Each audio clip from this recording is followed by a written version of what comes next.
Okay, Walter, can you hear me? I can. Outstanding. Okay, I just kind of did a setup, and I don't know if you saw my email earlier, but I wanted to set up this oil question because oil's been hot in the news, and I thought, okay, what's the best way to set up a good question about root causes without getting into the technicals of it. Basically, I surveyed the news, and you see root causes anywhere. You know, obviously the left is very hard over on saying that it's going to be that it's the oil companies, especially the American oil companies, because they're the near target and the target for their confiscations and taxes and on windfall profits, and that's the Obama goal. But I also see, even from the right, a lot of inconsistency of what they think root causes are, and I never see people get down to. I mean, I see things about the futures market and things about, is it a natural supply-demand curve or not. I suspect it's kind of a mixed bag, and I'll let you talk in a second. What I'm smelling out, though, is that really the oil cartels of OPEC, and that's the big one. And apparently, that's about 40% of the overall oil production is put out by OPEC countries. But I also read in another article, another 40% is also put out by nationalized governments, either in collusion or on their own, and therefore less than 20% is produced by private companies worldwide. So I don't know, maybe I don't know how deep you've done research on this, but it seems like it would be rather easy to collude as a government and to set prices, rather than being a private firm where you're accountable to shareholders. What's your sense of the anti-competitive behavior in the setting of the price of oil? Well, I agree with you, and I think you're making some very good points. I would just add a few more. First of all, the price of oil is as high as it is partially because hello? Yeah, I can hear you. Because there's some sort of echo. Oh, sorry about that. Let me move some phones around. That might help. I'm not hearing an echo, but I don't know. Hopefully. Okay. Well, I guess I'll just have to deal with it. One of the reasons that the oil price is so high is because the dollar is so weak. One of the reasons that the dollar is so weak is because the U.S. government has been inflating the currency. But even in real terms, the oil prices are much higher now than they were 10, 20, 30 years ago. But part of it is because of inflation. Another part, as you aptly put, is due to governments. OPEC is 40%. You have other governmental agencies involved for another 40%. It's a governmental problem.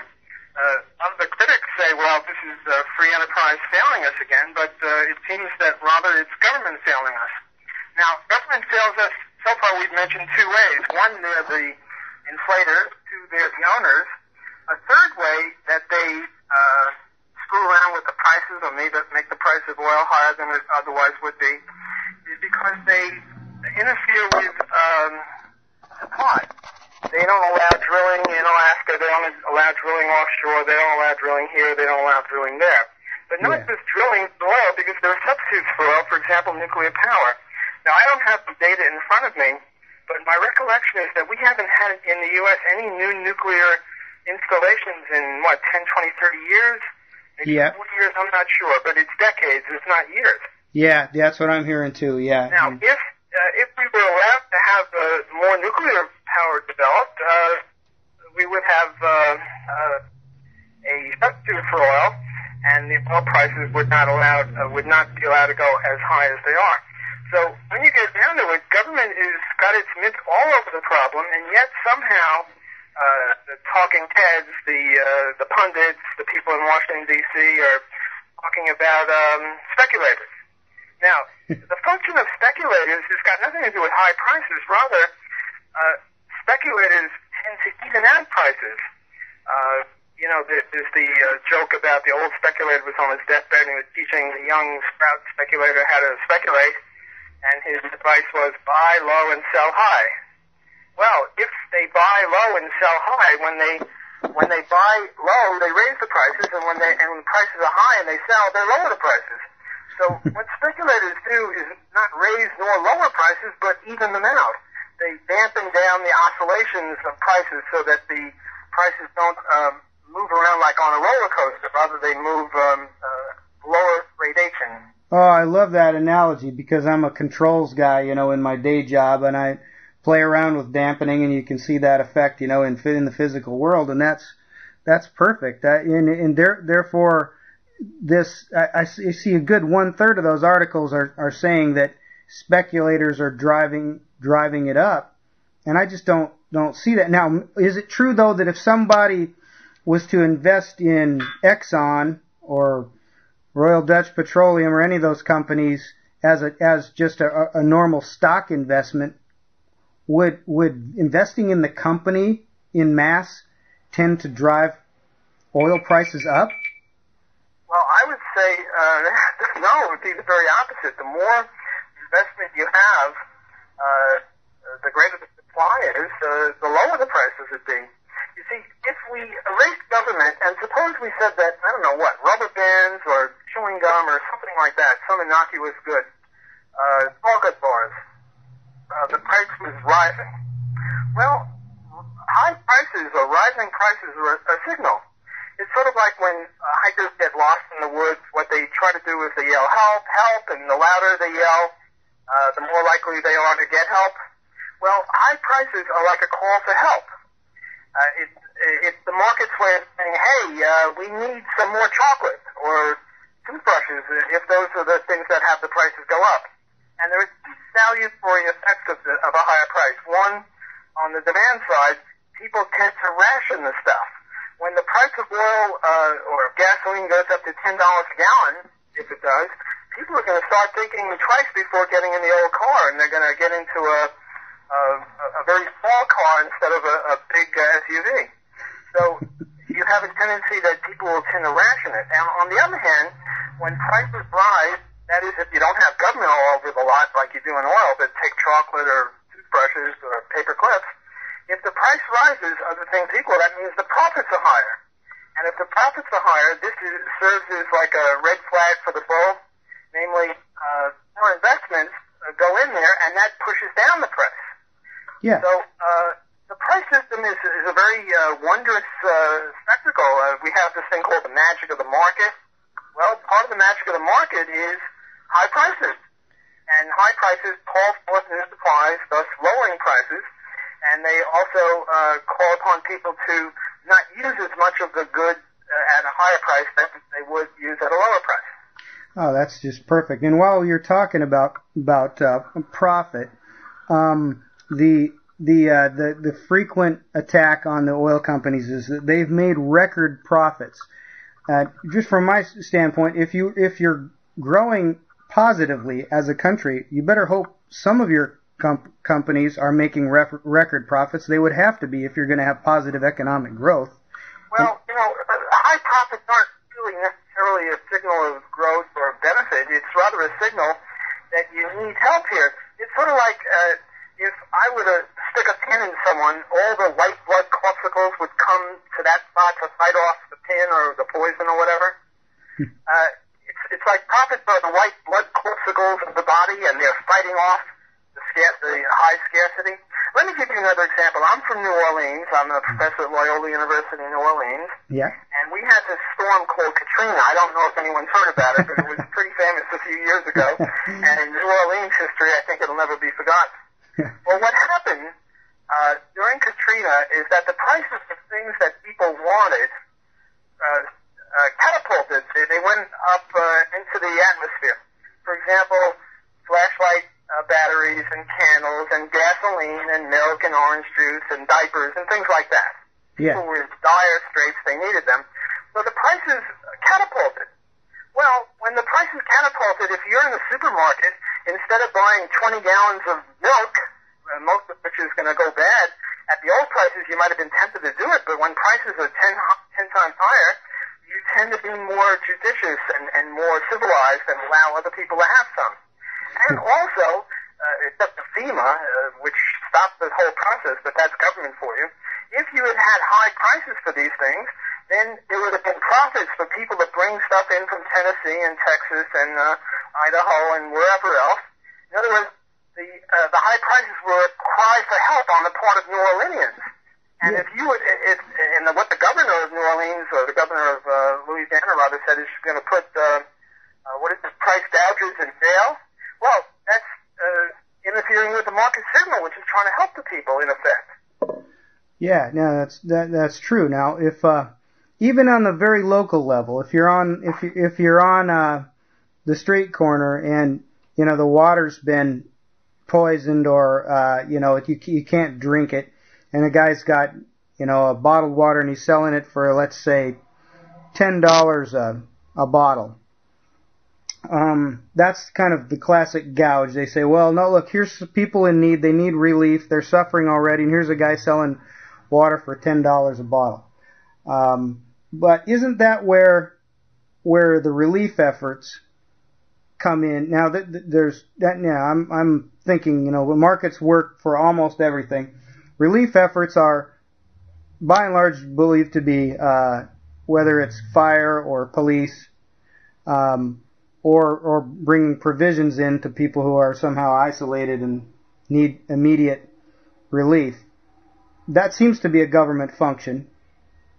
So I could see where they might be a little hostile toward a guy selling water for $10 for a small bottle. Well, I don't really see helping people as a government function. I mean, we have this joke, I'm from the government, I'm here to help you. That's nonsense. What happened in New Orleans is that FEMA not only didn't help people, but it prevented places like Walmart from bringing food in and bringing ice and bringing water and stuff like that. No, I don't think government is the good guy. I think government is the bad guy. At least with regard to Katrina, the whole thing was caused initially by the Army Corps of Engineers screwing around with the levee. And in the case of oil, with which we started, again, you see government's fingerprints all over the problem. The government is not the solution. The government is the problem, in my view. Yeah, I agree. On balance, the government creates far more problems and compounding problems. Maybe, not one large problem by one act, but certainly in a compounded fashion, they can raise risks as what happened in New Orleans, to the point where you were very vulnerable to not even a full force hurricane, right? It was a Category 3 or something when it hit the coast. And well, actually, the hurricane missed us. It just sort of hit us peripherally. It mainly hit Mississippi. Yeah, it seems like you're right, but point well taken. The government created the vulnerability more than it had the private sector been able to. If the government could contract certain things out, I mean, I understand the competitive model for contracting, that certainly would have been an improvement. But well, I'm not sure about that because, where did the government get a comparative advantage in contracting out stuff? I mean, government is really naked force. What the government is a bayonet or a club or a gun, and they say, you're going to be part of our club, government club, whether you like to or not. So I'm not really much of a fan of government. Yeah. I imagine if they take half the GDP, they got to do some good. But the point is that with the money that they took, we could have done much better good for ourselves. Look, it's not that the government screws up, although it always does. It's rather that when it screws up, it stays in business. Katrina is another case in point. FEMA is still in business. One of my favorite bumper stickers, by the way, is FEMA happens. Well, they're still in business. The Army Corps of Engineers is still in business. Imagine if a private company screwed up in such a royal way and killed, I think 1,100 people died, or was it 1,500, something like that. They'd be out of business in a minute. So the point is that in the market, when you have failure, and, to fail is to be human, or to be human is to fail, we all make mistakes. That's why they put erasers on the back of pencils. But in the market, if you fail, you go broke, and then you make way for somebody else who can do a little bit better of a job. But these are the people who brought us to post office. How good a job of the Motor Vehicle Bureau. Why would we expect them to rescue anyone? Yeah, the efficiency and productivity is obviously woefully, short of what can be done by the private sector. And now, as you're saying this, I'm looking through one of these articles, which kind of lays out a litany of government contributions to this oil price thing, including the higher operating costs due to regulations of the oil industry, the proliferations of grades of gasoline that they're forced to create, the recovery from low and negative rates of return on investment in the 90s, which I don't know how that somehow we carried this historical burden, and maybe that's something that the companies themselves are doing, but they're implying in here that the government is actually trying to do some recovery of their own. In other words, there's like if you put on a gas tax, are they? It's not. It goes into a general fund usually. I mean, they'll talk about it going to this or that, but eventually it just goes into a general fund, where they try to just be. It's just a revenue enhancer. Well, I think you're putting your finger on a very important point, and that's something that we'd forgotten previously. That when you go to the pump and you pump in gas at $4, $4.50 now. Yeah. An awful lot of that is tax. The government is taxing a lot of it, and if they're so concerned about high prices, they could forego their tax. And also, the government interferes with productivity in so many, many other ways. Affirmative action, lowers productivity, regulations, red tape. You have to hire an army of tax lawyers to fill out your taxes, and I don't mean just personally, but as far as the corporation is concerned. Those people, instead of filling out government forms and triplicates, could have been producing stuff, and again, prices would be lower. So government has got its hands on every part of the pie or the oil barrel, and for the say that it's the market's fault or it's speculators or greed or capitalism or profits, they're out to lunch. Yeah, and we forget the 35% income tax that the corporations pay, which is one of the highest in the civilized world, as I understand it. Well, the taxes are too high also, that's for sure. So it ends up to be a compounded tax with every regulation, with every tax that gets passed to the consumer. Of course, it all gets passed to the consumer, but it's very much compounded. If you looked at the true cost, now someone in one of these left-wing blogs was saying the true cost of producing a barrel of oil is only $30, and the price of the barrel of oil is $140. Of course, they didn't show where they got those numbers, but I suspect they didn't add on all the downstream and distribution, refinement, distribution, production costs. That they're saying that that's the price of the barrel of oil, but they must be cutting out a lot of. Okay, let's take distribution out. Let's just get to the point where you have a barrel of oil, like from what you said, the taxes on the corporation itself, the regulation, the labor, affirmative action, all those, and so many unquantifiable regulations and restrictions. Yes, you're quite right. Another cost that the lefties probably wouldn't count is advertising. They have a vitriolic hatred for advertising. They don't realize that the final product is not the final product until it's in the consumer's hands. No good, the good thing, shoes or Twinkies or oil or anything, if nobody buys it, you got to sell it, and there is such a thing as selling costs. Sure. But the ultimate cost is the alternatives foregone, and the alternatives, not so much the historical cost, but the alternatives foregone, and whatever the costs are, I mean, if someone is willing to pay that price for it, that's what the cost of a barrel of oil is, or a gallon of gasoline.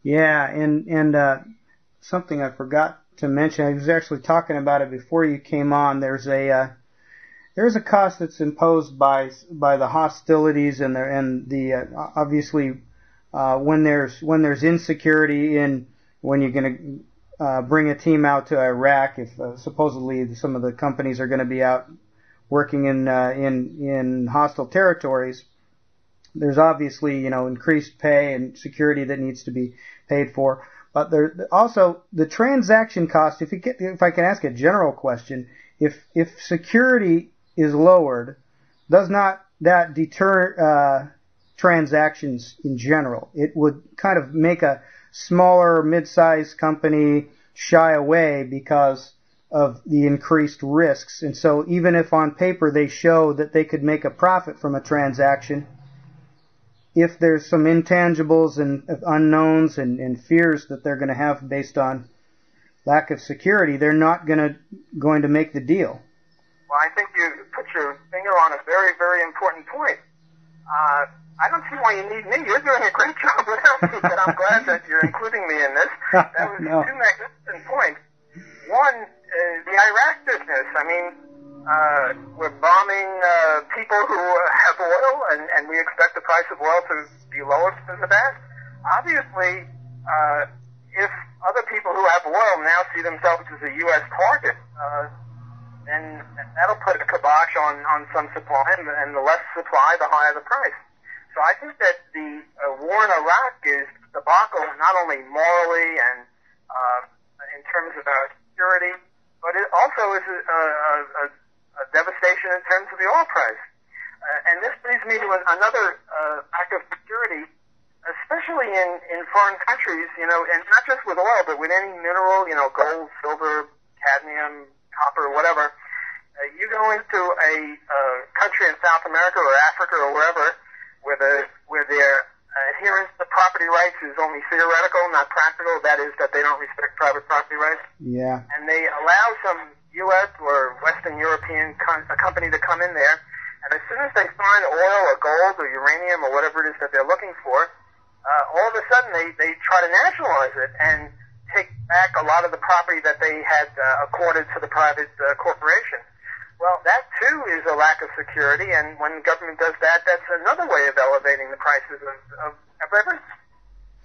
Yeah, certainly the investor's going to want some very high insurance to try to offset that risk, and that's going to that'll deter a lot of investors. I think you're absolutely right. Well, let's another thing I want to try to run by you, which is now that we've talked a lot about oil, and we know that energy in general, just to back out to energy and the infrastructure that runs on energy primarily. In other words, a large cost of some of our infrastructure and a lot of our companies is an energy cost, and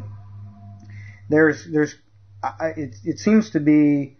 I don't know. I know there's been some studies out there that try to show this kind of a exponential effect, but certainly that's something that much at the core of the infrastructure is going to inflate costs across all industries. And I don't know how much you've gotten into that kind of I guess I'd call it, what economists call it, a negative externality, right? Just bad. Oh, that's not exactly a negative externality. That's rather an input. And the point is that oil or energy is an input into many, many industries, and if the price of oil rises, then the price of everything that uses oil or other sorts of energy also rises. Externalities are a little bit different. Negative externalities, for example, would be a case where I build a tire. I'm a tire company, and I build tires. And out of my smokestack comes soot, and it stays or gets on your property and in your lungs, and this is what's called the negative externality. A positive externality is supposedly education. If I become more educated, then I'm a better citizen, and I'm less likely to be a criminal, and this benefits you even though you don't pay for it. So these are the classic market failures, so-called, beloved of leftist economists and other lefties, but I don't believe that these are market failures. I never met a market failure. I only see government failures all over the place. Yeah, the market is going to... answer these two objections, having raised them. The supposed negative externality of pollution is not really an externality. It's rather government sets itself up as the judge and the judiciary, and it's supposed to uphold private property rights. And what pollution really is the trespass of food particles onto other people's property. So it's not an externality, or rather the reason it's an externality is the government refuses to uphold the law of property rights. Now, with regard to positive externalities, education, they use as an example. Soap might be another case. You know, if I take a shower, I benefit you because I don't smell bad or whatever. What they're saying is that the government should now subsidize education in soap, and this is silly. In terms of education, it's very subjective as to whether education is a positive benefit or not a positive benefit. You know, one man's meat is another man's poison. I am a professor in a university, and I tell you, most of what university education consists of is multiculturalism and feminism and black studies and sociology and other irrational fields. Yeah, they're political movements is what they are. Students who come out of there are more socialistic than they came in. It's no accident that rent control is most popular in the People's Republic of Santa Monica or Ann Arbor or Cambridge, Mass., because you have many universities around there. So at least as good a case could be made that education is a negative externality as a positive externality. What we ought to do is tax it instead of subsidize it. Maybe the whole thing is silly. But what the government should do, if it's going to do anything, is just uphold property rights, and it's too busy not upholding property rights and doing everything else under the sun. By the way, I thought of yet another cause of why oil is costly, and that is unions. Oh, yeah. Unions are involved in the, what do you call it? I'm losing my marbles here. The energy business. There are unions, and unions traditionally raise prices too, and unions are really a creature of the government. So again and again, we keep coming up with more and more examples of where government is raising prices and screwing up the works. Yeah, and it's it has, and I keep looking for just like when I learned about compound interest and how fascinating that was, and how you could put small amount of money, and if you just kept putting in every year the same amount, that you could have millions of dollars after 30 years, and it's the same kind of effect that I'm seeing, these compounding factors that are that now as our economy seems to be much more interrelated with many technologies and many processes that overlap and outsource in a very complex way, that now if you start taxing or regulating the energy industry, now you get a much more pronounced exponential negative impact on growth. And just the numbers I looked at, the last 5 years, our productivity per person, our per capita productivity has gone up, I think 3% each of the last 5 years, but our economic growth is I think struggled to make 2% in the United States. And we're spending money like drunken sailors in Iraq and Afghanistan on all sorts of welfare system. I mean, the government is taking almost half of the GDP and wasting it pretty much, and it's hard to see great growth in that way. The fastest growing countries in the last 10 years, I think, are India and China. And they're more free enterprise than we are in many ways. So this is almost a disgrace. George Bush is acting like a socialist, and the commies in China and the socialists in India are doing way better than we are. Yeah, it's troubling if your productivity, now maybe it's not a one-to-one, maybe if you probably looked into this to some extent, but productivity seems to be a core factor in growth, and if our productivity is increasing at a faster rate than our growth is, something's wrong. It probably means that regulation is taking more money out of the economy at a faster rate than productivity can make up for it. I think you're your finger on a very important point yet again. Boy, if you were in my class, I'd give you an A in economics. You're doing very well. One of the key elements of productivity is capital, the amount of capital that labor has to work with. If you're digging a foundation for building with your fingernails, you're not going to do too well. A teaspoon will be better, and a shovel and pick and shovel will even be better, but a steam shovel would be even better than that. But in order to get a steam shovel, you have to have a lot of capital, and the way you get capital is through savings. But the way you get savings is through free enterprise. The more economic freedom we have, the more likely it is that people are to save and invest in our economy. And fortunately, we're going in the wrong direction in so many ways under George Bush, and I fear that under Obama or McCain, we're not going to be getting back on the right track either. It's terrible. Isn't it kind of like, if you're the father of a family and you're not really watching what's going on with what your kids are spending money on, and maybe dad's off making 10% raises every year, but maybe the wife and kids are spending at an increasingly higher rate and going out and getting more credit cards, and unbeknownst to the breadwinner. Now, what happens if that growth rate in that guy's career has to plane off eventually?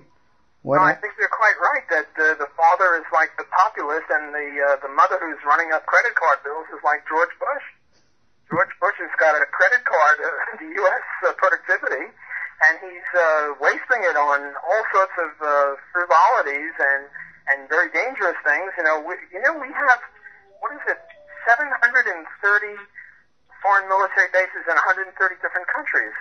Now that costs trillions of dollars, and we have a vast debt and paying off the debt.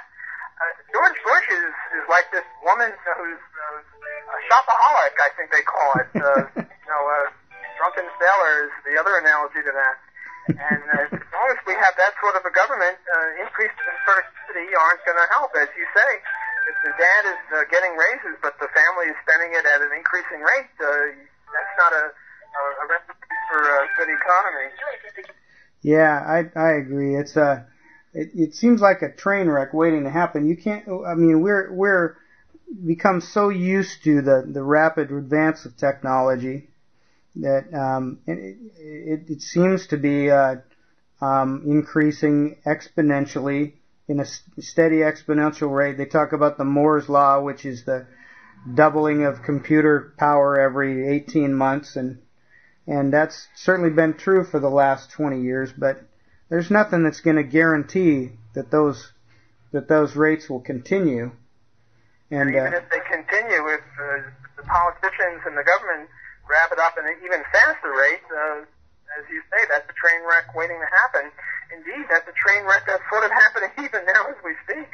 What with the what do you call it, the real estate bubble and the high prices of gasoline and oil and all, we're not in very good times right now. So I wouldn't say it's a train wreck right now, but it's the prognostication doesn't look too good. Oh yeah, well that's great. Well, while we have just a few minutes left, I do want to ask you, since you reminded me about the real estate bubble.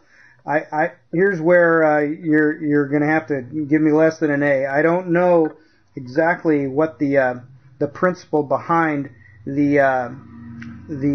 the Fed is doing when the Fed drops the interest rate to when Greenspan drops it to the prime rate to 2% or whatever he lowered it to.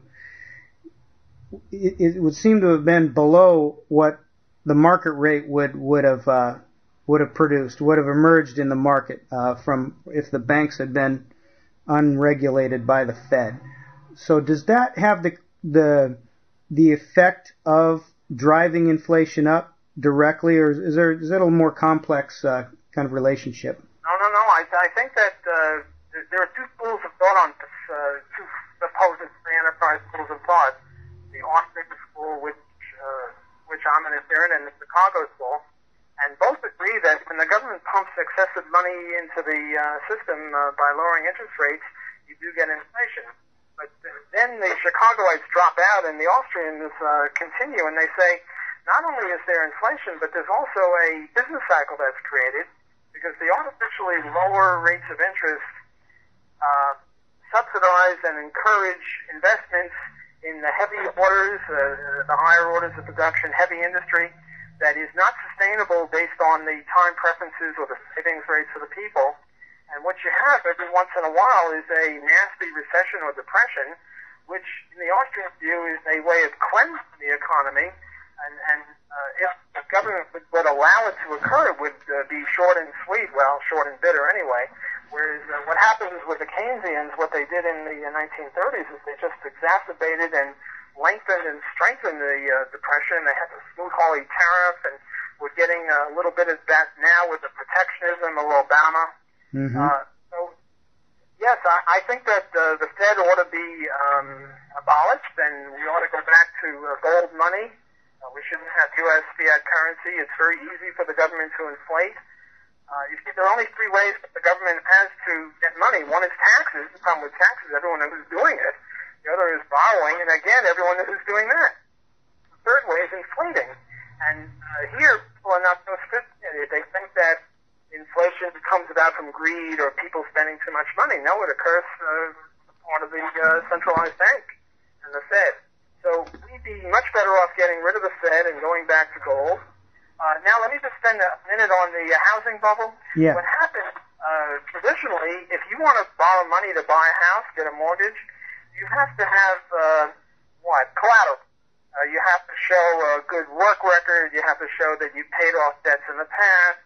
You have to show that you have a job, that you're not a drunkard, whatever.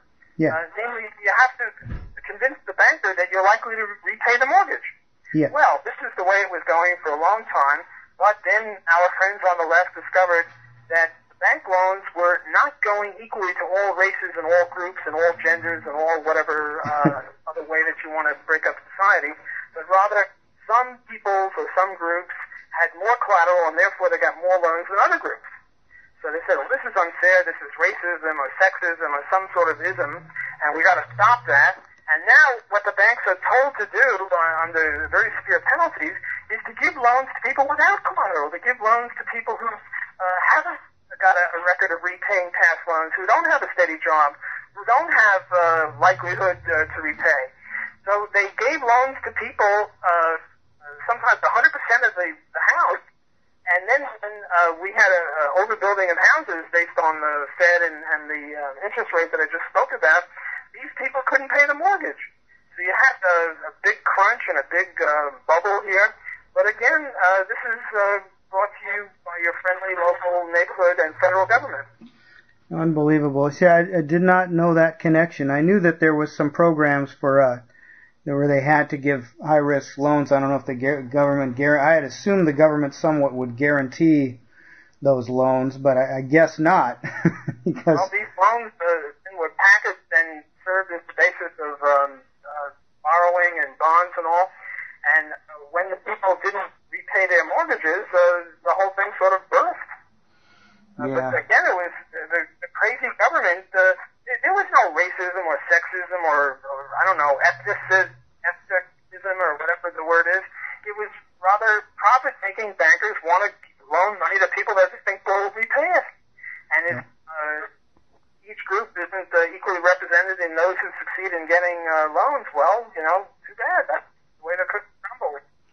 Now, is there also a factor in there where there was some genuine speculation, over-speculation, where, like, I saw some people sitting next to me who would go out and get one of these variable rate interest loans, get a house that they normally couldn't afford on a fixed rate 6% loan, and then flip it over after 12 or 18 months and make a big profit.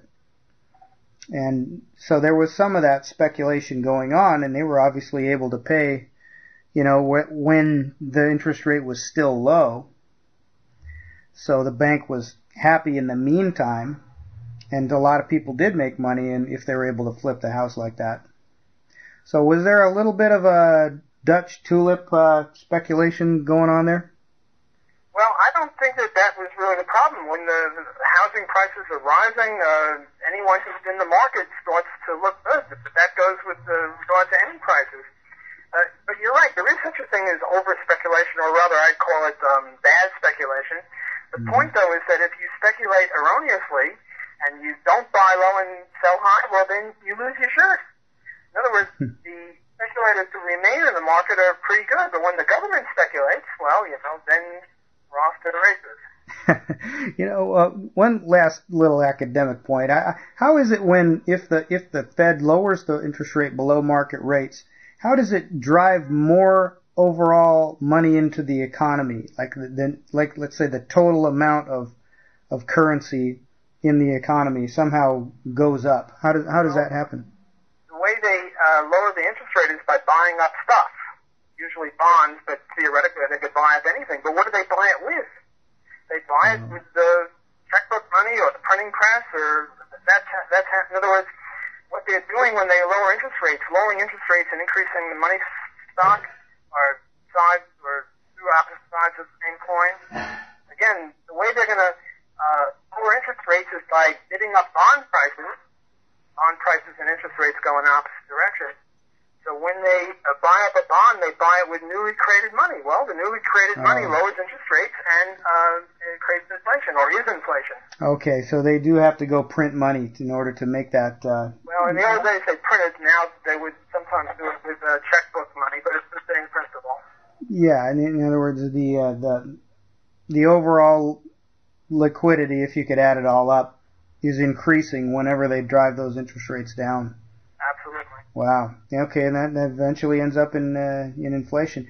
What do you think? Where are we going with this inflation? Is there a vector on there that you're not that predicting the future is safe for anybody to do, but do you see a bad trend of continuation of this inflation? Yes, I mean any paper hanger Bernanke is off to the races. He should be disqualified. They ought to take back his PhD and, fire him and get rid of the Fed. I see no good prognostication here as long as he's at the head of it, and I'm not a big fan of Alan Greenspan either.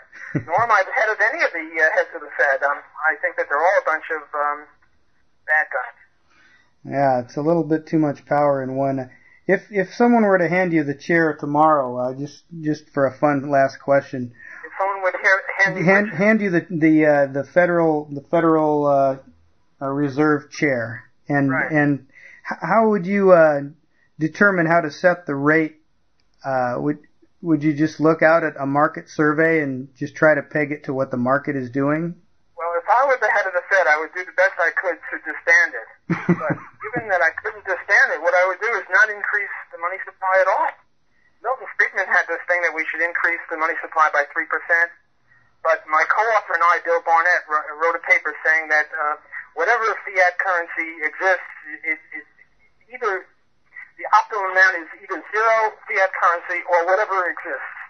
So what I would do as head of the Fed, assuming that I didn't quit right away or try to get rid of the Fed, is I would just go play golf. I'd twiddle my thumbs. I'd go to movies. I wouldn't do anything. One of the best things government people could possibly do for service would be to do nothing in many cases. That's it. Let them help us a little bit less. They help us too much.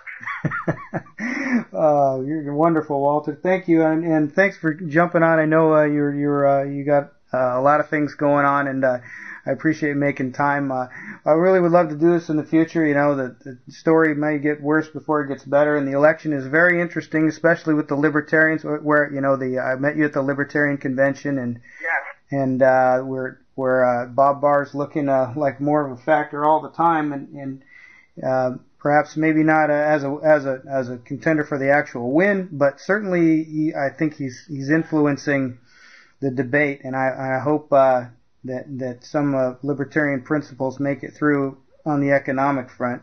And that would be great. I'd love to interview you about that. It's a pleasure doing this with you, and I hope we do it again. Yeah, thanks again, Walter. And I'll be talking to you soon, and I'll send you a follow-up after the show. I'll let you know where it'll be posted on the site, the recording, and hopefully we'll link it over there to Von Mises.